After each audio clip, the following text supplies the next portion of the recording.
2 times. 2 freaking times I gave up on Isagi's team. I can't believe how close this game is.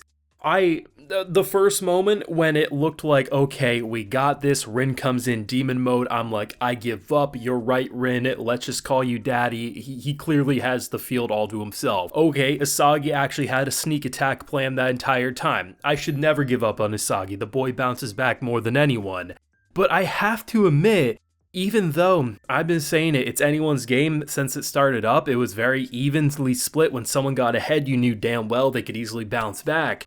To end this episode with Batra feeling like he finally woke up, the demons, the monsters, he's no longer looking at that. It feels like he's having fun again, and he's being egotistical. He's being the striker that Blue Lock is trying to craft. And when he takes that shot, I'm not expecting the Rin moment where Rin blocks one of those attacks. I was like, nope, he's getting the goal. And honestly, as much as I was a little disappointed, I was like, it's hard not to want to root for Batra, because that's what Blue Lock does, is it makes you root for any character who's about to impress you. And then Isagi said, this match ain't over, and the credits rolled. I did not see that coming, and the number of times I gave up watching this episode being like, yep, here's clearly the victor. I leave an episode 4-4 where one wrong move and it's game over, yet everyone is giving 100%, and it's absolutely thrilling. Full live reaction is available on the Patreon, easily the best show to cover in live reaction format, so if you want to see my full uncut thoughts, head on over there and consider supporting. I mean, every time I say it, it's impossible to pick a favorite Blue Lock match, because right now, I think most of us are probably saying this is probably our favorite from what we've seen so far, but we know damn well, when we eventually get a season 2, the matches are going to be even more incredible probably. What I love about this is how anyone can be written as the main character in this show. And usually authors, they only give a handful of characters in these sports series the character development, the time to really flesh out and become special. But man, the number of times you just see these moves and that back kick goal from Isagi, that's some clever directing bait and switch, and just, you didn't see it coming. And obviously it flares up Rin to the point that you feel like even Baro can stand in his way in terms of ferocity. But I love how those moments aren't just reserved for Isagi or the Rin or the Baros of the world. Someone like Batra, I feel like he did kind of give up, right? He feels like the monsters are escaping without him. And I love how they use backstory and kind of like flashbacks / seeing his mother and everything like that to really get it in. And if it wasn't for Nagi saying, bro, do you really think like we're gonna pick you? I'm not gonna want to pick you if we win. And I guarantee you Isagi doesn't want to pick you if we win. And that's kind of what I've been saying, right? It's like, if they win, you'd be hard pressed to pick him over Rin. Rin is clearly the one who has dominated the field the most, and the only reason I could see maybe them agreeing that Rin wasn't the right pick is that he wouldn't mesh well with someone like Baro or something like that. But even then, is Batra the next in line to be picked if they didn't pick Rin? Probably not. He feels like the worst player in this match right now. We know how talented he can be, but he feels like the worst. And to see how that starts kicking off the monster, I think we all were probably expecting, okay, the monster's been unleashed and everything, he might try to get a goal, and even if he doesn't, maybe this will highlight why he's worth having on the team.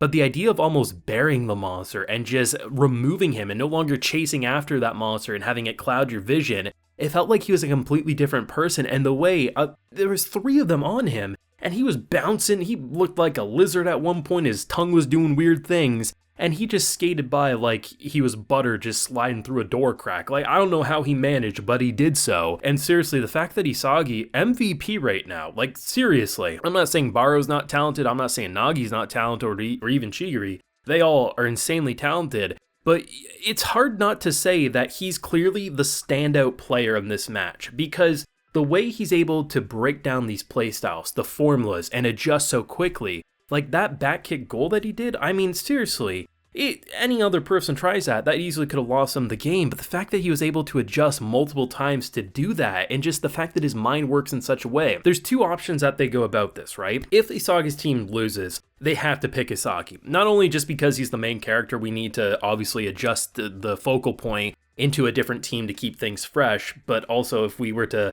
say remove Baro or remove Chigri before him, like, can we really just go back to, trying again sort of a thing? No, it would make more sense if he still can't beat Rin going up against him 2 different times, then it would make more sense to put him on Rin's team and see if he can devour him and catch up in that way. So if they do end up winning, I feel like Rin would be very much agreed if someone like Batra or the others made the argument, let's take him over Baro. I think he'd say, whatever, I don't care. But also probably a little pissed off that he wants to see, like, maybe if this kid has a little something that he can learn from, right? So that's the direction they can go if Batra's team wins. But if Isagi's team wins, I'm still not convinced Batra will be picked. And if they go that direction, we could have a real situation. But rather than it being a bad breakup, I think Batra's in a mindset where he understands he needs to not just chase them, but rather become his own person. And if that happens, I feel like they would pick Rin in that moment. But seriously, it's anyone's game. And honestly, whoever ends up victorious, I'm not going to be disappointed the other side lost. The amount of times I say, yep, I'm rooting for Isagi's team, I'm not going to root for anyone, and then I see a play from Rin, or I see a play from our boy Batra, and I'm like, how do you not get hyped up and want them to score? But then you kind of get that pit in your stomach, the knot, right? It's twisting, and you're like, but if they lose, what's going to happen? But seriously, the way Blue Lock is forcing these characters out of their shell, and the ones who thrive are the ones who completely shatter and rebuild into a stronger version of themselves. And it's incredible to witness. You have the rock OST, which just gets you hyped up, but the OST that was playing it during the kind of like, it felt like a kid on the field again, no longer the monster. He just kind of felt like he was awakening into a better version of himself. The OST that they played there with Batra about to get the goal before it obviously gets blocked, I thought that was an amazing musical directing choice. They still are finding new ways to up the visual style. There's that one moment with like the almost LSD acid trip when Baro's getting closed in on. Just the fact that they still have fun with the production, both music, the voice actors, everything, it just feels like we still haven't even scratched the surface of what Blue Lock can offer. That's why I love this production and why I feel like it's such an enhancement. And this is what like an adaptation should be, using the medium to its full potential, adding extra things a manga panel can't have because it doesn't move, it doesn't have the color, it doesn't have the voice acting or the music. And seriously, while we can nitpick production details with 3D from time to time,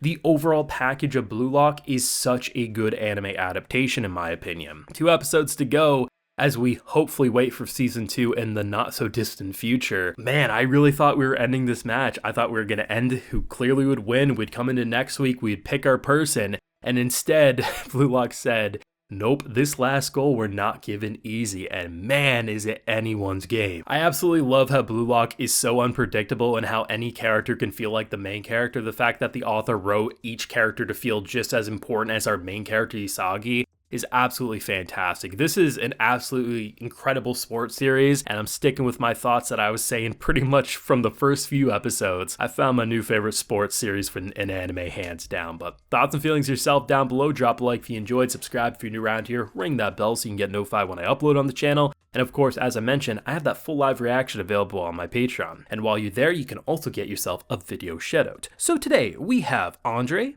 If Cho, Dawn, and Furno19Z. So I appreciate the support, everyone. Please take care and have a good one.